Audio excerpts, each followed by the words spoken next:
రక్షకుడైనటువంటి యేసుక్రీస్తు పునరుద్ధాన నామములో మీ అందరికీ ఈ డిసెంబర్ మాసము ఈ ఉదయకాలము వాగ్దాన సందేశం కొరకై దేవుని సంధికి వచ్చిన మీకును మీ కుటుంబాలకును శుభాలను తెలియచేస్తూ మరి క్రిస్మస్ మాసంలోనికి మనము ప్రవేశించాం. దేవుడు ఈ మాసం అంతటిలో మీ జీవితాలలో దేవుడు సంతోష సమాధానాలను, దేవుడు తన ఉన్నతమైన కృపా కార్యాలను ప్రభు జరిగించినట్లు ఈ మొదటి దినము మొదలుకొని ఈ సంవత్సరం చివరాంతం వరకు దేవుని సన్నిధి, దేవుని కాపుదల, దేవుని సంరక్షణ, దేవుని యొక్క అత్యున్నతమైనటువంటి సమయోచితమైన తన కృపా సహాయమును దేవుడు మనందరికీ అనుగ్రహించునుగాక. ఆమేన్. దేవునికి స్తోత్రం. మీ అందరికీ క్రిస్మస్ శుభాలను తెలియచేస్తూ మరి ఈ మాసంలో మనందరం కూడా ఆచారంగానో అలవాటుగానో కాకుండా ఈ యొక్క అవకాశాన్ని సద్వినియోగం చేసుకుని అనేక మందికి దేవుని సువార్తను ప్రకటించడానికి, ప్రభువుని లోకానికి మనము పరిచయం చేయడానికి మనందరము కూడా ప్రతి అవకాశాన్ని కూడా సద్వినియోగం చేసుకుంటూ హృదయపూర్వకంగా ప్రభువుని మనందరం కూడా ఆరాధించవలసిన వారమైన, అలాగూ ఆరాధించడానికి ప్రభు మనందరికీ సహాయం చేయలాగున మనందరం కూడా ప్రార్థనాపూర్వకంగా ఈ 2024వ సంవత్సరము ఈ చివరి మాసంలోనికి ఇక మరి కొన్ని వారాలు అయితే మనం నూతన సంవత్సరంలోనికి ప్రవేశిస్తాం. మన జీవితాలలో మనందరము కూడా నూతన పరచబడి మనందరము దేవుని యొక్క చిత్తాన్ని నెరవేరుస్తూ దైవకంగా మనలను, మన కుటుంబాలను మనం ఆత్మ సంబంధంగా పట్టుకుంటూ అనేక మందికి మాదిరికరంగాను దీవెనకరంగాను అలాంటి కృప దేవుడు మనకు అనుగ్రహించినట్లుగా అందరం ఒకసారి 2 చేతులు పైకెత్తి బిగ్గరగా ప్రభువుని స్తుతిద్దాం. దేవునికి స్తోత్రం. హల్లెలూయా, హల్లెలూయా, హల్లెలూయా. క్రీస్తునందు ప్రియులారా, మరి దేవుని మహాకృప మనందరం ఈరోజు సజీవులమై ఉన్నామంటే గడిచిన 11 నెలల్లో కూడా దేవుడు ప్రతి విషయంలో కూడా ఆయన వాగ్దానము చేస్తున్నట్లుగా మన జీవితాలలో ఆ వాగ్దానాలను దేవుడు నెరవేరుస్తూ మన ఎడల ఆయన చూపిన మహాకృపను బట్టి, ఆయన కాపుదలను బట్టి, ఆయన యొక్క సంరక్షణను బట్టి, ఆయన మనలను ఆదరించిన విధానాన్ని బట్టి, ఆయన మన ఎడల చేస్తున్నటువంటి మేలులను జ్ఞాపకం చేసుకుని మరొకసారి ప్రభువుని స్తుతిద్దాం. దేవునికి స్తోత్రం. హల్లెలూయా. ఈ 12వ మాసము వాగ్దాన సందేశం కొరకే దేవుని వాక్యాన్ని మనము చదువుకుందాం. పరిశుద్ధ గ్రంథములో నుండి హెబ్రీయులకు రాసిన పత్రిక 3వ అధ్యాయము 1వ వచనం. ఇందువలన పరలోక సంబంధమైన పిలుపులో పాలు పొందిన పరిశుద్ధ సహోదరులారా, మనము ఒప్పుకున్న దానికి అపోస్తలులను ప్రధాన యాజకుడినైన యేసు మీద లక్ష్యముంచుడి. దేవుడు తన పరిశుద్ధ వాక్యాన్ని దీవించునుగాక. ఆమేన్. ప్రార్థన చేసుకుందాం. మహాపరిశుద్ధుడా, ప్రేమ కలిగిన మా తండ్రి, దయగలిగిన దేవా, మీకు వందనాలు, స్తుతులు, స్తోత్రాలు చెల్లిస్తూ ఉన్నాం. గడిచిన 11 మాసములు మీ బలిష్టమైన రెక్కల చాటున మమ్మల్ని అందరినీ కాచి కాపాడి సంరక్షించి ప్రతి పరిస్థితులలో మీరు చాలినంతగా మాకు మీరు మీ కృపను అనుగ్రహించి మీరు తోడుగా ఉండి నడిపించినందుకే వందనాలు. ఈ 12వ మాసములో కూడా మీ సహాయము కొరకై ఈ ఉదయకాలము మీ కృపాసనం ముందుకొచ్చిన నా బిడ్డలందరినీ జ్ఞాపకం చేసుకోండి. ఈ మాటలు వినుచున్న బిడ్డలతో మీరు మాట్లాడండి. ప్రతి ఒక్కరిని ఆదరించి బలపరిచి మీ రక్షణ ఆనందాన్ని, సంతోషాన్ని కలగచేసి మీరేమందరితోనూ మాట్లాడమని యేసు నామములో ఈ మనవులు అడుగుచున్నాను పరమ తండ్రి. ఆమేన్. దేవునికి స్తోత్రం. హల్లెలూయా, హల్లెలూయా. మరొకసారి మీ అందరికీ శుభాలను తెలియచేస్తూ చదవబడిన వాక్య భాగమును మనము ధ్యానించినట్లయితే అపోస్తలుడైన పౌలు హెబ్రీయులకు రాస్తూ ఒక మాటను ఇక్కడ జ్ఞాపకం చేస్తున్నాడు. చదవబడిన వాక్య భాగంలో అనేకమైన విషయాలు ఉన్నాయి, కానీ వాటన్నిటిని ఇప్పుడు మనం ధ్యానించడానికి సమయం కాదు గనుక ఒక్క మాటని ఈ నెల వాగ్దానంగా మీకు జ్ఞాపకం చేస్తున్నాను. యేసు మీద లక్ష్యముంచుడి. ఆమేన్. అనేక మంది జీవితాలలో కష్టాలకి కారణం, శ్రమలకి కారణం, ప్రతికూల పరిస్థితులకి కారణం, వారి జీవితంలో భయమునకు కారణం ఏంటంటే వారు దేవుని యందు ఏముంచలేకపోతున్నారు అంటే లక్ష్యం ఉంచలేకపోతున్నారు. దేవుని యందు మనం గనుక లక్ష్యం ఉంచితే దేవుడు మన జీవితంలో ఆయన ఆశ్చర్యమైన కార్యాలు చేసే దేవుడు. దేవుని యందు లక్ష్యం ఉంచినప్పుడు దేవుడు మనల్ని కాపాడే దేవుడు, దేవుడు మనల్ని స్వస్థపరిచే దేవుడు, దేవుడు మనల్ని పోషించే దేవుడు. ఆయన యందే మనం ఏముంచాలంటే లక్ష్యం ఉంచాలి. ఈరోజు వేటి వేటి యందో మనం లక్ష్యం ఉంచుతూ ఉన్నాం, కానీ దేవుని మాట యందు, దేవుని యందు మనం ఏముంచలేకపోతున్నామంటే లక్ష్యం ఉంచలేకపోతున్నాం. దేవుని యందు మనము లక్ష్యం ఉంచితే దేవుడు మన జీవితాలలో ఆయన ఆశ్చర్యమైనటువంటి కార్యాలను దేవుడు జరిగిస్తాడు. దేవునికి స్తోత్రం. యేసు క్రీస్తు ప్రభుల వారిని గూర్చి మనం ఆలోచన చేసినట్లయితే ఆయన 2000 సంవత్సరాల క్రితం రక్త మాంసములు గలవాడిగా వచ్చాడు. అయితే క్రీస్తునందు ప్రియులారా, ఆయన ఎందుకు రక్త మాంసములు గలవాడుగా వచ్చాడంటే దేవునిని మనకి పరిచయం చేయడానికి ఆయన నరావతారిగా లోకానికి వచ్చాడు. దేవునికి స్తోత్రం.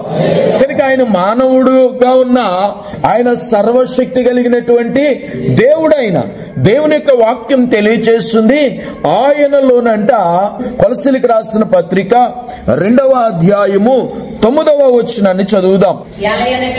ఏలయనగా చూడండి, దేవత్వము యొక్క సర్వ పరిపూర్ణత శరీరముగా క్రీస్తునందు నివసించుచున్నది.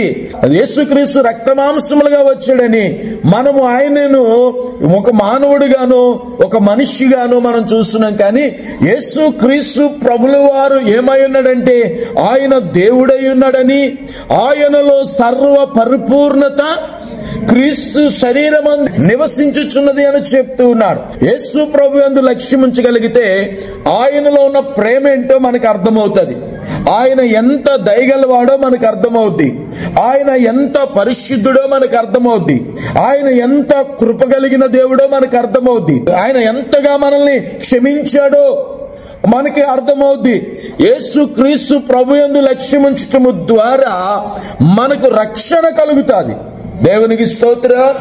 ఈ లక్షణాలు ఇక ఎవరిలో కూడా ఇవి కనబడవు, కేవలం యేసులో మాత్రమే ఇవి కనబడతాయి. కనుక మనందరము కూడా మన వ్యక్తిగత జీవితమైనా, మన కుటుంబమైనా, మన పరిస్థితులైనా, ఎలాంటి పరిస్థితుల్లో ఉన్నా మనము యేసు యందు ఏముంచాలి? లక్ష్యం ఉంచాలి.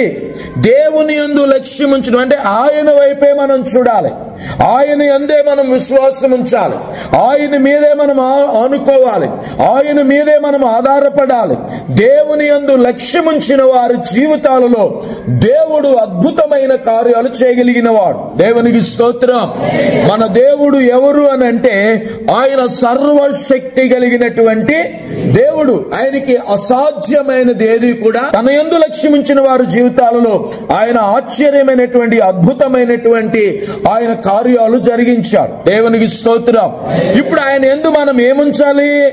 అందరూ చెప్పాలి, లక్ష్యం ఉంచాలి. ఆయన యందు మనం లక్ష్యం ఉంచాలంటే ఆయన ఎవరో మనకు అర్థం కావాలి. ఆయన యొక్క ప్రభావం ఏంటో మనకు అర్థమైతే మనము ఆయన యందు ఏముంచగలుగుతామంటే లక్ష్యం ఉంచగలుగుతాం. బైబిల్ గ్రంథం ఈ రీతిగా తెలియజేస్తుంది. హెబ్రీయులకు రాసిన పత్రిక 7వ అధ్యాయము 4వ వచనాన్ని చదువుదాం. ఇతడు ఎంత ఘనుడో చూడుడి. దేవుని వాక్యం తెలియజేస్తుంది. ఆయన యందు మనం ఎందుకు లక్ష్యం ఉంచాలి అని అంటే ఆయన సర్వశక్తి కలిగిన దేవుడు.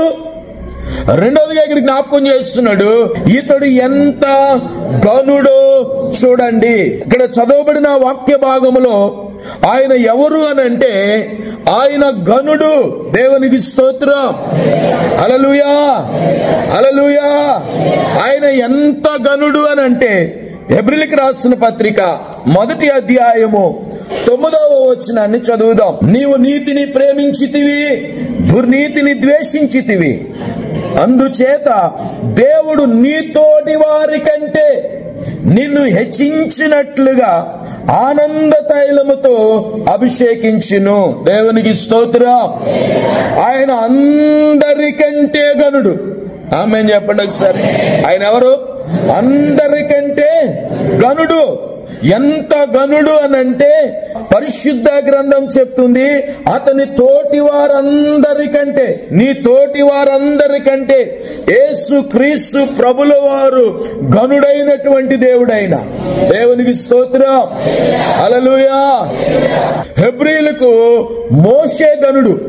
హెబ్రీయులకు ఎవరు గనుడు? మోషే గనుడు. మోషే ఎందుకు గనుడంటే, మోషే దేవుని పక్షముగా అద్భుతమైన కార్యాలను చేసి ఇశ్రాయేలు ప్రజల ఎడల సూచక క్రియలు, మహత్కార్యాలు జరిగించి ఎర్ర సముద్రాన్ని పాయలు చేసి ఇశ్రాయేలు ప్రజలు నడిపించినటువంటి గొప్ప నాయకుడు. కనుక మోషే గొప్పవాడు వాళ్ళకి. కానీ అపోస్తుడైన పౌలు గారు చెప్తున్నారు, మోషే కంటే కూడా ఈయన గొప్పవాడు. దేవునికి స్తోత్రం. హల్లెలూయా. మోషే కంటే ఈయన గనుడు, మోషే కంటే గొప్పవాడు, గనుడైన దేవుడు.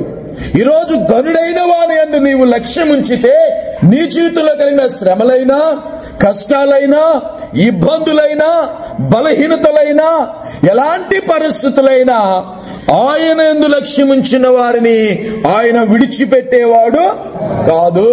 ఆయన యందు లక్ష్యం ఉంచిన వారి ఎడల ఆయన ఆశ్చర్యమైన కార్యాలు చేసే దేవుడు. మోషే వారికి గొప్పవాడు, కానీ మోషే కంటే గొప్పవాడు. అక్కడ మరలా ప్రధాన యాజకుడు అన్నాడు. అంటే యాజకుడు అన్నా కూడా ఇజ్రాయేలుకి గొప్పవాడు. అహరోను ఇజ్రాయేలుకి గొప్పవాడు, కానీ అహరోను కంటే కూడా దేవుడు గొప్పవాడు. ప్రవక్తల కంటే కూడా ప్రభువు, ఇశ్రాయేలుకు ధర్మశాస్త్రము కంటే కూడా దేవుడు గొప్పవాడు. ఇక మనం ఒక మాటలో చెప్పాలంటే అన్నిటికంటే ఆయన ఎవరంటే గనుడైనటువంటి దేవుడైన, గొప్పవాడైన. పిల్లరా, ఆయన యందు నీవేముంచాలంటే లక్ష్యం ఉంచాలి. మనము ఎవరి యందు లక్ష్యం ఉంచాం? వాస్తవంగా మనం ఈ భూలోకంలో డబ్బున్న వారిని, అధికారం ఉన్న వారిని, తెలివి కలిగిన వారిని కదా, బలమైనటువంటి వారిని మనం లక్ష్యం ఉంచుతాం. కానీ ఈరోజు వారందరికంటే, ఇంకా చెప్పాలంటే దేవదూతల కంటే కూడా, దేవునికి స్తోత్రం, దేవుని మందిరము కంటే కూడా, దేవునికి స్తోత్రం, ఈ భూలోకంలో ఉన్న వారందరికంటే నీవు ఆరాధిస్తున్న దేవుడు, మనము నమ్ముకున్నటువంటి దేవుడు ఎవరు అనంటే గనుడైనటువంటి దేవుడైన. దేవునికి స్తోత్రం. హల్లెలూయా. హల్లెలూయా. కనుక ఆయన యందు నువ్వేముంచాలి? లక్ష్యం ఉంచాలి. ఈరోజు ఆయన యందు లక్ష్యం ఉంచిన వాడు భయపడతాడా? భయపడరు. ఆయన యందు లక్ష్యం ఉంచిన వారు దిగులు చెందుతారా? దిగులు చెందరు. ఆయన యందు లక్ష్యం ఉంచితే ఆయన అన్ని విషయాలలో, అన్ని పరిస్థితులలో ఆయన మనకు సహాయకుడిగా ఉంటాడు. ఆయన దేవునికి స్తోత్రం. ఈ 11 మాసాలు మనం వేటి మీద లక్ష్యం ఉంచామో, వేటి మీద లక్ష్యం ఉంచి మనం ముందుకు కొనసాగుతున్నామో, ఒకంత ఈ ఉదయకాల సమయంలో మనం ఆలోచించి మన మనస్సు, మన యొక్క ఆలోచన, మన యొక్క ధ్యాస, మన యొక్క విశ్వాసము దేవుని యందు మనం ఉంచగలిగితే దేవుడు ఆశ్చర్యమైన కార్యాలు ఈ చివరి మాసాంతములో ప్రతిరోజు మీ జీవితంలో ప్రభు జరిగిస్తాడు. దేవునికి స్తోత్రం. కనుక మీరు ఎవరి యందు లక్ష్యం ఉంచాలి? దేవుని యందు లక్ష్యం ఉంచాలి. దేవుని యందు లక్ష్యం ఉంచితే ఆయన ఎవరు అనంటే గనుడైనటువంటి దేవుడైన, ఆయన ఘనమైన కార్యాలు చేసే దేవుడు. మీ జీవితంలో ఇంతవరకు ఎలాంటి పరిస్థితుల మధ్యలో మీరు నలిగిపోతున్నా, శ్రమ పడుతూ ఉన్నా, దిగులు చెందుతూ ఉన్నా, మాకెవరు సహాయం చేసేవారు లేరని అధైర్యం చెందుతూ ఉన్నా, మనం ఈ ఉదయకాలము దేవుని యందు లక్ష్యం ఉంచితే ఆయన గనుడు గనుక, ఆయన అందరికంటే గొప్పవాడు గనుక, ఆయన అందరికంటే పైవాడు గనుక, ఆయన ఉన్నతమైనటువంటి దేవుడు గనుక, ఆయన మన జీవితాలలో ఆయన చేసే కార్యాలు ఏంటి తెలుసండి? ఘనమైన కార్యాలు. దేవునికి స్తోత్రం. అందుకే ఇప్పుడు మనం ఎవరి యందు లక్ష్యం ఉంచాలి? కానీ మనం ఏటి యందు లక్ష్యం ఉంచుతున్నాం? శ్రమ యందు లక్ష్యం ఉంచుతున్నాం, బలహీనత యందు లక్ష్యం ఉంచుతున్నాం, మనుషుల యందు లక్ష్యం ఉంచుతున్నాం, మనము పరిస్థితుల వైపు చూస్తున్నాం. దేవుని యందు ఏముంచలేకపోతున్నాం? లక్ష్యం ఉంచలేకపోతున్నాం. అంటే అర్థం ఏంటంటే దేవుని వైపే మనం చూడాలి, దేవుని యందే విశ్వాసం ఉంచాలి. ఆయన ఘనుడైనటువంటి దేవుడు, ఆయన మన జీవితాలలో ఘన కార్యాలను పూనుకునే దేవుడు. ఆయన దేవునికి స్తోత్రం.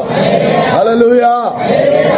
సమూయేలు మొదటి పుస్తకము 12వ అధ్యాయము 24వ వచనం. ఆయన మీ కొరకు ఎన్ని గొప్ప కార్యములు చేసెనో మీరు తలంచుకుని. ఈ 11 మాసాలు దేవుడు చేసిన ఘనకార్యాలను, దేవుడు చేసిన మహోపకారాలను మనం ఏం చేయాలంటే తలపోసుకుంటూ, జ్ఞాపకము చేసుకుంటూ ప్రభు యందు ఏముంచాలి? లక్ష్యం ఉంచాలి. దేవునికి స్తోత్రం. దేవుని యందు లక్ష్యం ఉంచిన వారిని దేవుడు సిగ్గుపరిచేవాడు కాదు, విడనాడేవాడు కాదు. దేవుని యందు లక్ష్యం ఉంచిన వారి జీవితాలలో దేవుడు ఘనకార్యాలు చేసే దేవుడు. మీ జీవితంలో అలాంటి ఘనకార్యాలు చేయగలిగినట్లు మీ జీవితంలో దేవుణ్ణి ఘనుడిగా ఎంచి ఆయన యందు లక్ష్యం ఉంచితే ఈ మాసములో మీ జీవితాలలో ఆయన ఘనమైన కార్యాలు దేవుడు జరిగిస్తాడు. ఆయన ఘనమైన కార్యాలు చేయగలిగినటువంటి దేవుడు. పరిశుద్ధ గ్రంథములో ఆయన యందు లక్ష్యం ఉంచినటువంటి కానాను స్త్రీ జీవితంలో దేవుడు అద్భుతమైన కార్యము చేశాడు. ఆయన యందు లక్ష్యం ఉంచినటువంటి 12 ఏండ్ల నుండి రక్తస్రావం కలిగిన స్త్రీ ఆయన యందు లక్ష్యం ఉంచినప్పుడు ఆమె జీవితంలో స్వస్థతను దేవుడు కలగచేస్తాడు. ఆయన యందు లక్ష్యం ఉంచి చెట్టెక్కు కూర్చున్న వాడిని నిర్లక్ష్యం చేయలేదు, కానీ తన యందు లక్ష్యం ఉంచిన జక్కే జీవితంలో దేవుడు అద్భుతమైన కార్యం చేయడమే కాకుండా ఇతడును అబ్రహాము కుమారుడే అని దేవుడు సాక్ష్యం ఇచ్చినటువంటి దేవుడు. కనుక ఈ రోజు మీ జీవితాలలో ఎలాంటి పరిస్థితుల మధ్యలో ఉన్నా, ఎలాంటి శ్రమల మధ్యలో మీరున్నా, ఎలాంటి కష్టాల మధ్యలో మీరున్నా, ఎలాంటి ప్రతికూలతల్లో మీరున్నా, ఈ ఉదయకాలము దేవుని యందు లక్ష్యం ఉంచండి. దేవుడు మీ జీవితాలలో అద్భుతమైనటువంటి గొప్ప కార్యాలు దేవుడు జరిగిస్తాడు. అలాంటి దేవుడు, అలాంటి గొప్ప కార్యాలు, రక్షణ, స్వస్థత, విడుదల, ఆశీర్వాదం పరిశుద్ధాత్మ దేవుడు ఈ మాసము మనందరికీ అనుగ్రహించునుగాక. ఆమేన్. పరిశుద్ధుడా, పరిశుద్ధుడా, పరిశుద్ధుడా, ప్రేమగల తండ్రి, నీకు వందనాలు, స్తుతులు, స్తోత్రాలు చెల్లిస్తున్నాను ప్రభు. అయినా నీకు వందనాలు యేసయ్యా, నీ కృతజ్ఞతలు, కృతజ్ఞతలు, కృతజ్ఞతలు తండ్రి. గత 11 మాసాలు మమ్మల్ని కాచి కాపాడి సంరక్షించి ఈ 12వ నెల మొదటి దినము ప్రభువా నీ వాగ్దానము చేత మమ్మల్ని నింపి నడిపించినందుకు వందనాలు, స్తుతులు, స్తోత్రాలు ప్రభువా. దేవానికి వందనాలు యేసయ్యా. అపోస్తుడైన పౌలు తెలియచేసినప్పుడు నిశ్చయముగా వారెన్నో ఘనకార్యాలు చూడడానికి ప్రభువా నైనా నువ్వు చూపినటువంటి మార్గమును బట్టి వందనాలు, నువ్వు ఇచ్చిన మాటను బట్టి కూడా వందనాలు. ఆనాడు పౌలు హెబ్రీలకు తెలియచేసిన గొప్ప మాట ప్రభువా నేడు మాతో కూడా నీవు సెలవిచ్చినందుకు కృతజ్ఞతలు తెలియచేసుకుంటున్నాను. అవును ప్రభువా, వేటి వేటి యందు లక్ష్యం ఉంచారో ఇంతవరకు గాని ఇదిగో ప్రభువా ఈ చివరి మాసంలో యేసునందు లక్ష్యం ఉంచినప్పుడు ఘనకార్యములు చూడగలుగుతామని, ఆశ్చర్య కార్యాలు చూడగలుగుతామని, మేలులు పొందగలుగుతామని, నెమ్మది పొందగలుగుతామని ప్రభువా మాకు సూటిగా తేటగా తెలియచేసినందుకు వందనాలు నాయనా. కృతజ్ఞతలు ప్రభువా. నీ యందు లక్ష్యం ఉంచు వారుగా మేముండునట్లు దేవానికి వందనాలు. అవును, ఈ రోజు చాలా మంది నీ యందు కాక వేటి వేటి యందునో మనసుంచి లక్ష్యం ఉంచుచున్నారు ప్రభువా. దేవానికి వందనాలు నాయనా. నిన్ను కలిగిన నీ పిల్లలు కూడా అలాగున ఉండడం ఎంత మాత్రము శ్రేష్టమైంది కాదని ప్రభువా. ఇదిగో నాయనా, నువ్వెంత గనుడవో, నువ్వెంత శ్రేష్ఠుడవో, నువ్వెంత గొప్పవాడవో తెలుసుకోవడానికి నీ బిడ్డల కృప చూపించుమని ప్రార్థన చేస్తున్నాను తండ్రి.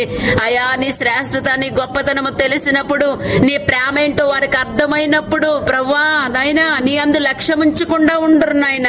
అవునేసయ్యా, ఇదిగో యొక్క నైనా చివరి మాసంలో నీ అందు లక్ష్యం ఉంచిన వారి జీవితాలలో నాయనా గొప్ప కార్యాలు, ఘన కార్యాలు జరుగుతున్నాయని వాగ్దానం ఇచ్చినందుకు కృతజ్ఞతలు. ప్రతి ఒక్కరిని అందు లక్ష్యం ఉంచినట్లు నాయన ఈ మొదటి దినం మొదలుకొని చివరి దినం వరకు కూడా ప్రభువా ప్రతి కుటుంబము నీ కృపతో నింపబడును గాక.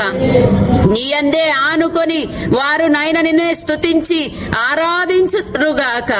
ఆరాధనకు యోగ్యుడవు నాయన, వేల్పులలో ఘనపూజ్యుడవు నాయన, నువ్వు శ్రేష్ఠుడవు నాయన, నువ్వు గొప్పవాడవు ప్రభువా. నీ గొప్పతనాన్ని, శ్రేష్ఠతను మా కొరకే నువ్వు అనుగ్రహించిన గొప్ప రక్షణను జ్ఞాపకం చేసుకుంటూ ప్రభువా నీ అందు లక్ష్యం ఉంచి నడుచున్నట్లు సహాయం దయచేయండి. మంచి తీర్మానం చేసుకోవడానికి సహాయం చేయండి అయ్యా. ఒక మంచి నైనా ప్రమాణం చేయడానికి నీ బిడ్డలకి నైనా ఈ రోజు ఒక గొప్ప అవకాశం అనుగ్రహించారు ప్రభువా. నీ అందే లక్ష్యం ఉంచుతాను ప్రభువా, నీ అందే లక్ష్యం ఉంచుతాను ప్రభువా అని ప్రతి ఒక్కరూ మంచి తీర్మానం చేయడానికి సహాయం చేయమని ప్రార్థన చేస్తున్నాను ప్రభువా. బలపరచండి నాయనా. అయా నీకు వందనాలు, స్తోత్రాలు. అవును, ఈ లోకంలో ఎవరి మీద లక్ష్యం ఉంచిన ప్రయోజనం లేదు గాని సృష్టికర్త నీకు వందనాలనైనా, మా విమోచకుడా నీకు వందనాలనైనా. అయా నీ ఇశ్రాయేలీయులకు మోషే ఎంత శ్రేష్ఠుడో, అహరోన్ ఎంత శ్రేష్ఠుడో, అలా వాళ్ళందరికంటే కూడా నువ్వు గొప్పవాడవు నాయనా. నైనా నీ గొప్పతనాన్ని అయా గుర్తుపెట్టుకొని గమనించి యోచించి ఆలోచించి ఖచ్చితంగా ఇదిగో ఈ కడవరి కాలమందు నీ అందు లక్ష్యముంచే సంఘంగా, నీ అందు లక్ష్యముంచే కుటుంబాలుగా, నీ అందు లక్ష్యముంచే బిడ్డలుగా ఉండడానికి సహాయం దయచేయమని ప్రార్థన చేస్తున్నాను ప్రభా. బలపరచండి నాయనా. విన్న మాటలు విడిచిపెట్టొద్దు ప్రభా. ఎక్కడికి వెళ్ళినా నిన్ను ఆధారం చేసుకుని, ఎక్కడికి వెళ్ళినా నీ మీద లక్ష్యం ఉంచి అయా, ఏ పని చేసినా నీ మీద లక్ష్యం ఉంచి ప్రతి విషయంలో కూడా ప్రభా నైనా నీ అందు లక్ష్యం ఉంచేవారుగా, నిన్ను వెనకబెట్టక, నిన్ను విడువక, నిన్ను మరువక పదే పదే గత కాలమంతా నువ్వు చేసిన మేళ్ళని తలపోసుకుంటూ ఈ యొక్క సంవత్సరం చివరి నెలలో కూడా నీ గొప్ప మార్గాల్లో నడవడానికి సంఘానికి నువ్వు సహాయం దయచేయమని ప్రార్థిస్తున్నాము నాయన. ప్రతి కుటుంబానికి కూడా నీ కృప దయచేయమని ప్రార్థిస్తున్నాను నాయన. దేవా పదే పదే చేసిన మేలులను మరువక తలపోసుకోమని సెలవిచ్చిన తండ్రివి ప్రభా. ప్రతి ఒక్క బిడ్డ కూడా అలాంటి కృతజ్ఞతా భావంతో ఉండడానికి సహాయించి, నీ యందు లక్ష్యం ఉంచడానికి సహాయించి, ఇంతవరకు కాపాడిన దేవుడవు, ఇంతవరకు పోషించిన దేవుడవు, ఇంతవరకు ఆదరించిన దేవుడవు. నీ యందు లక్ష్యం ఉంచినప్పుడు ఇప్పుడు కూడా మమ్మల్ని నడిపించుటకు శక్తిమంతుడవు, ఇప్పుడు కూడా మమ్మల్ని పోషించుటకు శక్తిమంతుడవు, ఇప్పుడు కూడా మమ్మల్ని నిలబెట్టుటకు నువ్వు గొప్పవాడవు ప్రభువా. నీ గొప్ప కార్యాలు చూచుటకు అందరి మనోనేత్రాలు తెరవబడును గాక, అందరి హృదయము నీ మీదకు మళ్ళును గాక, అందరి హృదయము నీ మీదే లక్ష్యముంచును గాక. అయ్యా, ఎవని మనసు నీ మీద వానుకుంటుందో వాని పూర్ణ శాంతి గలవానిగా చేస్తానన్నావు నాయన. ఏ సంవత్సరాంతంలో ప్రభా ప్రతి కుటుంబానికి సమాధానం దయచేయండి అయా. నీ కొందనాలు ప్రతి కుటుంబానికి నెమ్మది దయచేయండి, ప్రతి కుటుంబానికి ఆదరణ దయచేయండి, ప్రతి కుటుంబానికి ఆశీర్వాదం దయచేయండి. ప్రతి కుటుంబము నీ కృపలో నింపబడాలని ప్రార్థిస్తున్నాను. శోధింపబడనేరకుండునట్లు ప్రతి ఒక్కరు మెలకుగా ఉండి ప్రార్థించగలిగిన శక్తిని దయచేయండి నాయన. ఈ ఉదయకాల నీ సన్నిధికి వచ్చిన ప్రతి బిడ్డను బలపరిచినందుకు వందనాలు. నా యందు లక్ష్యం ఉంచినప్పుడు ఘన కార్యాలు చూస్తారన్నావు నాయన. నీ యందే లక్ష్యం ఉంచి మొదటి దినము నుండే గొప్ప కార్యాలు చూడగలిగినట్లు ప్రతి వారికి కావలసిన అయా సామర్థ్యమును అనుగ్రహించుమని ప్రార్థిస్తున్నాను దేవా. మా పితరులకు ఎంతో సామర్థ్యాన్ని కలుగజేసిన, మా పితరులకు ఎంతో గొప్ప కార్యాలు చేసిన తండ్రివి ప్రభువా. నీ సామర్థ్యము నాయనా మాకు తెలియచేసిన వాడవు ప్రభువా. మేము కూడా నీ సామర్థ్యమును ఎరిగిన వారమై నీ అందు లక్ష్యం ఉంచడానికి సహాయం దయచేయండి దేవా. నీకు వందనాలు, స్తోత్రాలు అయా. ఎడారిలో కూడా, అరణ్యములో కూడా నీ బాహు ఏమీ వరకు తక్కువ చేయలేదు. అవును ప్రభువా, నేటి సంవత్సరాంతంలో కూడా మాకు కూడా నీ బాహు ఏమి తక్కువ చేసేవాడో కాదు నాయన. నీ అందు లక్ష్యం ఉంచినప్పుడు మమ్మల్ని సిగ్గుపడనియ్యవు నాయన. నీ అందు లక్ష్యం ఉంచినప్పుడు మమ్మల్ని నాయన విడిచిపెట్టువాడవు కాదు నాయన, దాటిపోయేవాడవు కాదు నాయన. ఈ ఉదయకాల సమయంలో నీ అందు లక్ష్యం ఉంచే ప్రధానమైన పనిలో ప్రతి ఒక్కరి హృదయము ఉండునుగాక. నీ అందు లక్ష్యం ఉంచడమే ప్రధాన కేంద్రంగా ప్రతి ఒక్కరూ మంచి తీర్మానం చేయుదురుగాక. అలసిపోక, బలహీనపడక ప్రతి ఒక్కరు కూడా ఇంకనూ దృఢమైన విశ్వాసంతో శక్తివంతులుగా నీ వైపు గురి చూచి గురి యొద్దకు వెళ్ళగలుగునట్లు నీ కృప దయచేయమని ప్రార్థిస్తున్నాను ప్రభువా. పరిచర్యలు దీవించండి. ఈ సంవత్సరం అంతటా నీ కార్యములు జరిగించండి. ఎన్నో మేలులు చేసావు, ఇప్పుడు కూడా ఈ మాసంలో గొప్ప కార్యాలు చేస్తున్నందుకు కృతజ్ఞతలు ప్రభువా. ప్రతి కుటుంబంలో కూడా ఎన్నో మేలులు చేసావు. ఇక ముందు ఈ సంవత్సరాంతంలో కూడా ప్రతి కుటుంబంలోని ఘన కార్యములు జరుగునుగాక. గొప్ప దేవుడా, వందనాలు, స్తోత్రాలు. చంటి బిడ్డలను కాపాడునైనా, యవనస్తులను కాపాడునైనా, స్త్రీలను పురుషులను కాపాడునైనా, విధవరాండ్రను కాపాడునైనా, నిండు వృద్ధాప్యమందున్న వృద్ధులను కాపాడునైనా, ప్రతికూలమైన పరిస్థితులన్నిటినీ మీ చేతులకు అప్పగిస్తూ ఉండగా నీవే ప్రతి పరిస్థితిలో కూడా వారికి నీ సహాయము దయచేసి దేవా నెమ్మది కలుగు చేయమని అడుగుతున్నాను, క్షేమము కలుగు చేయమని అడుగుతున్నాను, ధైర్యము కలుగు చేయమని ప్రార్థిస్తున్నాను. దేవా నీకు వందనాలు, వందనాలు ప్రభువా. అవునయ్యా, నువ్వెన్ని మేలులు చేశావో కనికరించి కాపాడి కృపలో నిలబెట్టుకున్నావు ప్రభువా. ఇదిగో ఈ సంవత్సరం ఈ శివర మాసములో కూడా అయ్యా నీకు వందనాలు. 31 దినము కూడా ప్రతి ఒక్క కుటుంబానికి కృప కలుగును గాక. ఏ ప్రార్థనలో ఏకీభవించిన వారందరికీ నీ సహాయము కలుగును గాక అని ప్రార్థిస్తున్నాను. అపవాది తంత్రాలు లయపరుస్తున్నాము నాయన. అపవాది తంత్రాలు లయమగును గాక, అపవాది క్రియలు లయమగును గాక. అందరి మీద నీ కనుదృష్టి ఉంచి నడిపించు. ప్రతి ఒక్కరు నీ మీద లక్ష్యం ఉంచి కొనసాగునట్లుగా నీ ఆత్మ సహాయము దయచేసి నడిపించుమని యేసునామమున ప్రార్థించి అడిగి వేడుకుంటున్నాను తండ్రి. ఆమేన్. మన తండ్రి అయిన దేవుని ప్రేమ, మన ప్రభు అయిన యేసుక్రీస్తు వారి కృప, పరిశుద్ధాత్మని యొక్క అన్యోన్యత సహవాసము, ఆయన సన్నిధి మనందరికీ తోడై నడిపించునుగాక. ఆమేన్.